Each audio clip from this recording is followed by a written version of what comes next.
অমানৱিক উচ্ছেদ বন্ধ কৰিব লাগিব।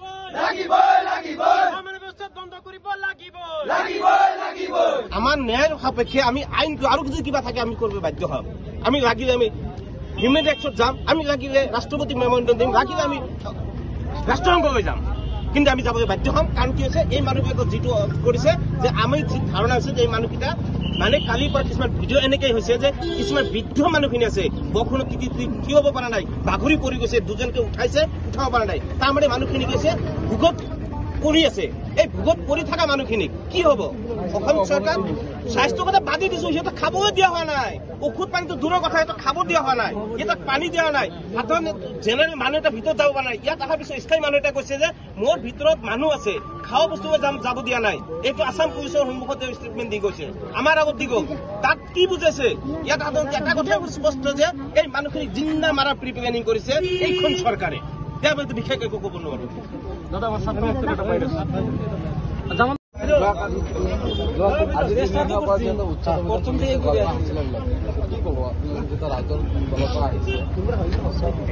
অমানৱীয় উচ্ছেদ ইয়াতে হাহাকাৰ এক পৰিৱেশ আমি দেখিলো। আজি কিছু সেই অঞ্চলৰ মানুহ আমি লগ পালো, তেওঁলোকক এটোপাল পানী পোৱা নাই।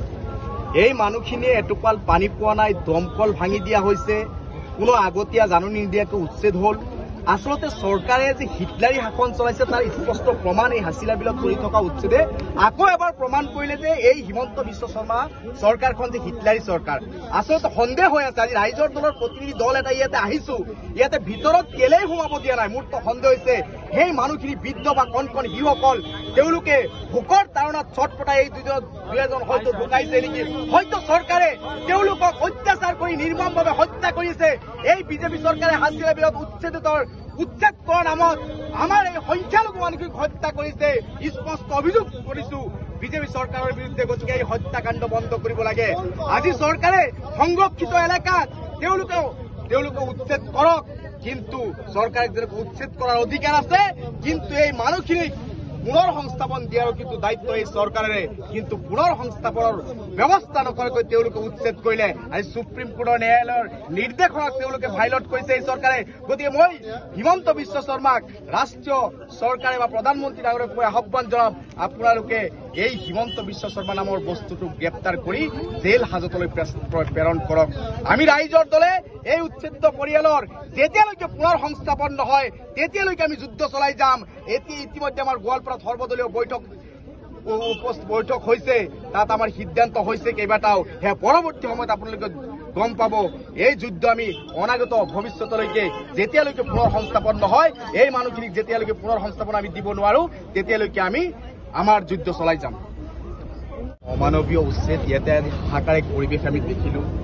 আজি কিছু সেই অঞ্চলৰ মানুহ আমি লগ পালো, তেওঁলোকক এটোপাল পানী পোৱা নাই। এই মানুহখিনিয়ে এটোপাল পানী পোৱা নাই, দমকল ভাঙি দিয়া হৈছে, কোনো আগতীয়া জাননী নিদিয়াকৈ উচ্ছেদ হ'ল। আচলতে চৰকাৰে যে হিটলাৰী শাসন চলাইছে তাৰ স্পষ্ট প্ৰমাণ এই হাছিলা বিলত চলি থকা উচ্ছেদে আকৌ এবাৰ প্ৰমাণ কৰিলে যে এই হিমন্ত বিশ্ব শৰ্মা চৰকাৰখন যে হিটলাৰী চৰকাৰ।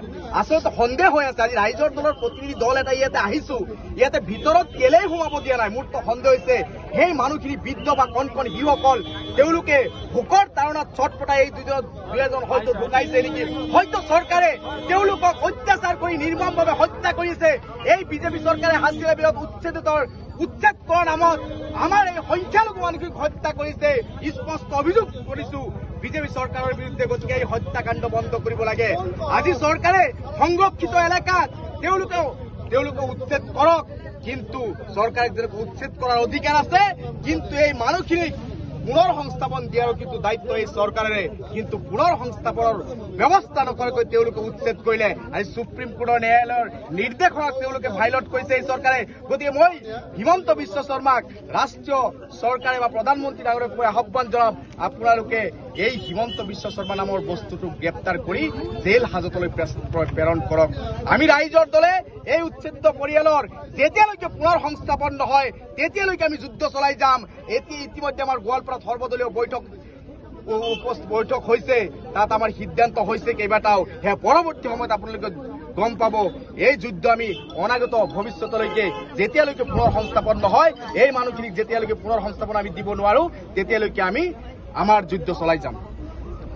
আজি আমি ছাত্ৰ মুক্তি সংগ্ৰাম সমিতিৰ এটি সজাতি দল আৰু ৰাইজৰ দলৰ কেন্দ্ৰীয় সমিতিৰ এটি সজাতি দল গোৱালপাৰাৰ যি হাছিলা বিলত উচ্ছেদ হৈ আছে, অতি কমেও 700 পৰিয়ালক উচ্ছেদ কাৰ্য চলোৱা হৈছে যোৱা 3টা দিনে। আমি ইতিমধ্যে সংবাদ মাধ্যমত আৰু একাংশ বাতৰি কাকতত পাইছো যে তেওঁলোকক অমানৱীয়ভাৱে উচ্ছেদ কৰা হৈছে আৰু তেওঁলোকক উচ্ছেদ কৰাৰ পিছত সেই ঠাইখিনিত কোনো দল সংগঠনত যাবলৈ দিয়া হোৱা নাই। আজি আমি আপোনালোকে চাইছে যে 10 কাৰ্টনমান আমি সৰু সুৰা ল'ৰা ছোৱালীসকলক দিয়াৰ কাৰণে কিছু খাদ্য বস্তু আমি আনিছিলো আৰু তেওঁলোকক পানী দিয়াৰ কাৰণে আমি কিছু পানীৰ বটল লৈ আহিছিলো। আপোনালোকে দেখিছে যে গোৱালপাৰা জিলা প্ৰশাসন আৰু গোৱালপাৰা পুলিচ প্ৰশাসনে বা অসম পুলিচে আমাক ভিতৰলৈ যাবলৈ দিয়া নাই। তেওঁলোকে যি গুণ্ডা ৰাজ চলাইছে, তেওঁলোকে যেনেকুৱা ধৰণৰ অমানৱীয়ভাৱে অন্যায়ভাৱে গোৱালপাৰাবাসীৰ হাছিলা বিল উচ্ছেদিত লোকসকলক অমানৱীয়ভাৱে উচ্ছেদ কৰিছে, এই কাৰ্যক আমি ধিক্কাৰ আৰু গৰিহণা জনাইছো। ইতিমধ্যে দেখিছে যে হাইকোৰ্টৰ এখন আপোনাৰ অৰ্ডাৰ কপিয়ে কৈছে যে যিসকল লোকক উচ্ছেদ কৰা হ'ব তেওঁলোকক আগতীয়াকৈ পুনৰ সংস্থাপন কৰিব লাগিব। কিন্তু অসম চৰকাৰে তেনেকুৱা ধৰণৰ কোনো দায়িত্ব আৰু কৰ্তব্য পালন কৰা হোৱা নাই। কেৱল আৰু কেৱল ধৰ্মীয় সংখ্যালঘু লোকসকলক টাৰ্গেট কৰি তেওঁলোকে বনিয়া গোষ্ঠীক মাটি দিয়াৰ ক্ষেত্ৰত তেওঁলোকে এই সাধাৰণ খাটি খোৱা লোকসকলক তেওঁলোকে আজি এনেকুৱাকৈ অন্যায়ভাৱে উচ্ছেদ কৰি তেওঁলোকক ঘৰ বাৰী নোহোৱা কৰিছে। আজি মানৱীয় দৃষ্টিত বা যি আমাৰ মৌলিক অধিকাৰৰ ক্ষেত্ৰত গোটেই কথাটো তেওঁলোকে উলংঘ কৰিছে যে মানৱীয় দৃষ্টি আৰু মানৱ অধিকাৰ আৰু মানৱীয় দৃষ্টিৰ যি কথা তেওঁলোকে গোটেইখিনি উলংঘ কৰিছে যে ৰাষ্ট্ৰ এখনত নাগৰিকসকলক খাদ্য বস্ত্ৰ যোগান দিয়াটো ৰাষ্ট্ৰৰ কৰ্তব্য বা ৰাজ্য এটাৰ কৰ্তব্য। শিক্ষাৰ পৰা বঞ্চিত কৰা হৈছে। আজি এই হাছিলা বিলৰ হাজাৰ হাজাৰ ছাত্ৰ ছাত্ৰীসকল আছে, আমি সংগঠনৰ ফালৰ পৰা খবৰ লৈছো তেওঁলোকৰ ছেমিষ্টাৰ এক্সাম চলি আছে, কিন্তু তেওঁলোকৰ এতিয়ালৈকে এই ঘৰবাৰীৰ উচ্ছেদৰ কামত নিয়োজিত হোৱাৰ কাৰণে তেওঁলোকে পৰীক্ষাৰ পৰা বঞ্চিত হৈছে। আজি অসম চৰকাৰৰ মাননীয় মুখ্যমন্ত্ৰী হিমন্ত বিশ্ব শৰ্মা ডাঙৰীয়াক কবলৈ বিচাৰিছো, কেৱল আৰু কেৱল RSSক প্ৰিয় পাত্ৰ হোৱাৰ কাৰণে বা অহা 26ত যি বিধানসভা নিৰ্বাচন একাংশ লোকসকলক সন্তুষ্ট কৰাৰ কাৰণে কেৱল ধাৰ্মিক বাকী লোকসকলক এনেকুৱা ধৰণৰ অন্যায় অত্যাচাৰ চলোৱা হৈছে। আমি ছাত্ৰ মুক্তি সংগ্ৰাম সমিতি, ৰাইজৰ দল আৰু কৃষক মুক্তি সংগ্ৰাম সমিতিয়ে স্পষ্ট কথা যে অসমত যদি কোনো ধৰণৰ অবৈধ নাগৰিক আছে তেওঁলোকক উচ্ছেদ কৰাত তাত আমাৰ কোনো আপত্তি নাই।